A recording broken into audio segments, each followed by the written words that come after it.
పెద్దపల్లి జిల్లా గోదావరి కనిలో మున్సిపల్ అధికారులు కూల్చివేతలు చేపట్టారు. దీంతో చిరు వ్యాపారులు రోడ్డున పడే పరిస్థితులు ఏర్పడ్డాయి. గోదావరి కని గాంధీ చౌరస్తాలో అభివృద్ధి పనుల పేరుతో తమ దుకాణాన్ని కూల్చివేయడంపై వ్యాపారి కుటుంబం తీవ్ర ఆవేదన వ్యక్తం చేస్తోంది. అన్ని అనుమతులు ఉన్నప్పటికీ ఎటువంటి నోటీసులు ఇవ్వకుండానే దుకాణాలను కూల్చివేశారని వారు ఆవేదన వ్యక్తం చేస్తున్నారు. బాధిత కుటుంబాన్ని బీఆర్ఎస్ మాజీ ఎమ్మెల్యే కోరుకంటి చందర్తో పాటు పలువురు నాయకులు సంఘీభావం తెలిపారు. బాధిత కుటుంబాలతో పాటు మద్దతుగా ఉన్న మాజీ ఎమ్మెల్యే కోరుకంటి చందర్తో మా ప్రతినిధి రవీందర్ ఫేస్ టు ఫేస్. రోజుల కాలం నుంచి కూడా వాళ్ళు ఇక్కడే ఉండి చలి అనకుండా ఒకవైపు ఎండ అనకుండా కూడా ఇక్కడే వాళ్ళు ఉంటున్న పరిస్థితి కనబడుతుంది. వాళ్ళకు నష్టపరిహారం కూడా చెల్లించాలని కోరుతున్నారు. మాజీ ఎమ్మెల్యే కోరుకంటి చందర్ కూడా వాళ్ళకు సపోర్ట్ చేస్తున్న పరిస్థితి కనబడుతుంది. ఎట్లా ఉందండి ఇప్పుడు ఒకవైపు గోదావరి కని మొత్తం కూడా మున్సిపల్ అధికారులు డివైడింగ్ అని పేరుతో మొత్తం కూడా కూలగొడుతున్న పరిస్థితుల నేపథ్యంలో చిరు వ్యాపారులు కావచ్చు, ఇట్లాంటి వారు కావచ్చు, చాలా ఇబ్బందికరంగా మారుతున్న పరిస్థితులు కనబడుతున్నాయి. దీన్ని ఏ విధంగా చూడొచ్చు అంటారు? రామగుండంలో 2 ఏళ్లలో కూల్చివేసుడు, కమిషన్లు తీసుకొని కట్టించుడు అటువంటి ఒక కార్యక్రమము ఇక్కడ నడుస్తూ ఉన్నది. అభివృద్ధి పేరిట, సుందరీకరణ పేరిట ఇలా పేద కుటుంబాలు రోడ్డు మీద పడేటువంటి ఒక పరిస్థితికి ఇలా పరిపాలన నడుస్తూ ఉన్నది. ఇక్కడ ప్రత్యేకంగా గత 9 రోజుల నుంచి అంటే ఈ యొక్క చౌరస్తాలో అసలు ఇప్పటికున్న ఈ చౌరస్తా డెవలప్మెంట్కి సంబంధించి గతంలో మన ప్రభుత్వం ఇక్కడ అమరవీరుల స్తూపం చేసి ఇక్కడ అనేక అభివృద్ధి కార్యక్రమాలు, డెవలప్మెంట్ కార్యక్రమాలు కూడా చేసింది. దీన్ని మళ్ళీ ఈ చిరు వ్యాపారస్తులందరినీ కూడా రోడ్డు మీద పడేసేటువంటి ఆలోచన ఇలా ఈ యొక్క పాలకవర్గం చేస్తున్నది. ఇప్పుడు దీనికి ఎవరు అతి లేదు, గతి లేదు, అసలు ఎప్పుడు చేస్తారు ఏందనేది లెక్కలేదు.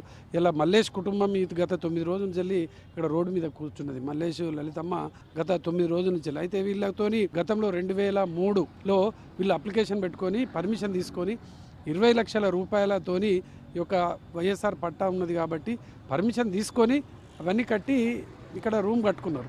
దీన్ని వాళ్ళు వస్తే కూడా మాట్లాడితే కూడా దీన్ని సెట్ బ్యాక్ మేము అవసరమైతే మేము ఎక్కువ ఏదైనా ఉండేది ఉంటే దాంట్లో సెట్ బ్యాక్ అవుతామన్నప్పుడు కూడా మున్సిపల్ అధికారులు వేరు, ఒక కాంగ్రెస్ మూట ఇక్కడ ప్రత్యేకంగా ఒక మూట తయారైపోయి ఓల్డ్ అశోక్ను అట్నే కూలగొట్టిరు.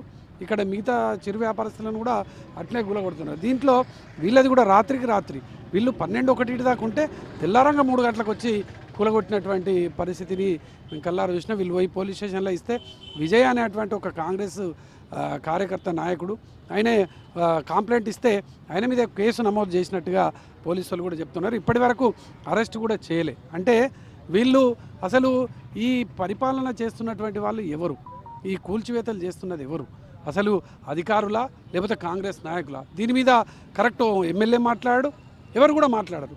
అయితే వీళ్ళు ఆ రోజు కూర్చొని అధికారులను అడిగితే మాకు సంబంధం లేదని అంటున్నారు. ఎవరికి సంబంధం లేదు. మరి ఇప్పుడు ఈ కట్టడం ఎవరు కట్టియాలి? ఇదే వైఎస్ రాజశేఖర రెడ్డి, ఇదే కాంగ్రెస్ ప్రభుత్వం ఇచ్చినటువంటి పట్టని. మరి దీన్ని ఎట్లా అని చెప్పేసి అలా ఈ ప్రాంతంలో ఉన్నటువంటి అన్ని సంఘాలు, అన్ని కుల సంఘాలు, అన్ని పార్టీలు అందరూ కూడా జేఏసీగా ఏర్పడి ఈ కుటుంబానికి న్యాయం చేయాలనేటువంటి ఒక కార్యాచరణతోని ఉద్యమ కార్యాచరణ ఇక్కడ ఈ పాలకుల మీద, అధికారుల మీద ఒత్తిడి చేసేటువంటి కార్యక్రమం నడుస్తున్నది. అయినా కూడా 9-10 రోజుల నుంచి వెళ్ళి ఇక్కడనే ఎమ్మెల్యే ఉంటాడు, ఒకనాడు కూడా ఈ విషయం మీద ఆరా తీయడు. ఒక్కనాడు అధికారులు, కలెక్టర్ వస్తాడు, డిప్యూటీ కలెక్టర్ వస్తారు, దాని మీద ఆరా తీయరు. మరి అసలు ఈ పోలీసు వాళ్ళు వస్తారు, ఇప్పటివరకు ఆయనను అరెస్ట్ చేయరు. అంటే ఇక్కడ కుటుంబాలను ఏం చేయదలిసిరో అర్థం కానటువంటి పరిస్థితి ఉన్నది. రాజకీయ పరమైనటువంటి ఒక ఉద్దేశపూర్వకమైనటువంటి ఈ కుట్రలతోని కొన్ని కూల్చేసినటువంటి సంఘటనలు కూడా ఉన్నాయి. ఇక్కడ కూల్చేసుడే పరమపదిగా చేస్తున్నారు. అందుకోసమే ఇలా లలిత, మల్లేష్ చేస్తున్నటువంటి ఒక పోరాటానికి బీఆర్ఎస్ పార్టీ, ఇక్కడ ఉన్నటువంటి సకల జనులందరూ కూడా అండగా ఉన్నారు. వాళ్లకు ఇదే స్థలంలో కట్టించి నిర్మాణం చేసి ఇచ్చేంత వరకు కూడా వాళ్ళు ఎట్టి పరిస్థితిలో ఈ యొక్క ఎన్ని ఒత్తిడులు చేసినా, ఎన్ని చేసినా కూడా మేము తలొగ్గేది లేదని ఈ యొక్క సందర్భంగా అందరూ కూడా ఇక్కడికి వచ్చి చెప్తా ఉన్నటువంటి పరిస్థితి. మేము నిన్న మహాధర్నా కార్యక్రమం చేసినాం. ఈ మధ్యకాలంలో కలెక్టర్ కానీ వాళ్ళకు కూడా ఇవ్వబోతున్నాం. ఇప్పటికైనా బుద్ధి తెచ్చుకొని ఈ కాంగ్రెస్, ఈ యొక్క ప్రభుత్వం చేస్తున్నటువంటి దుర్మార్గమైనటువంటి ఈ ఇక్కడ ఉన్నటువంటి రాజ్ ఠాకూర్, మక్కర్ సింగ్ ఇంతమంది కుటుంబాలను రోడ్డు మీద పడేసిండ్రు. ఇప్పటికి కూడా ఒక్కరికి కూడా నష్టపరిహారం ఇచ్చినటువంటి దాఖలా లేదు. లక్ష్మీనగర్లో షాపులన్నింటినీ కూడా కూలగొట్టిండ్రు. ఇప్పటి వరకు ఒక్కరికి కూడా నష్టపరిహారం ఇచ్చినటువంటి దాఖలాలు లేదు. ఎన్టీపీసీలో చిరు వ్యాపారస్తులను కూలగొట్టిరు, వాళ్ళకి ఇప్పటికి కూడా నీడను చూపినటువంటి పరిస్థితి లేదు. గాంధీ మార్కెట్ కూలగొట్టిండ్రు, వాళ్ళకు చూపినట్టు కోటర్లలో ఉన్నటువంటి వాళ్ళందరినీ కూలగొట్టిర్రు. ఇక్కడ దుర్మార్గం ఇదంతా.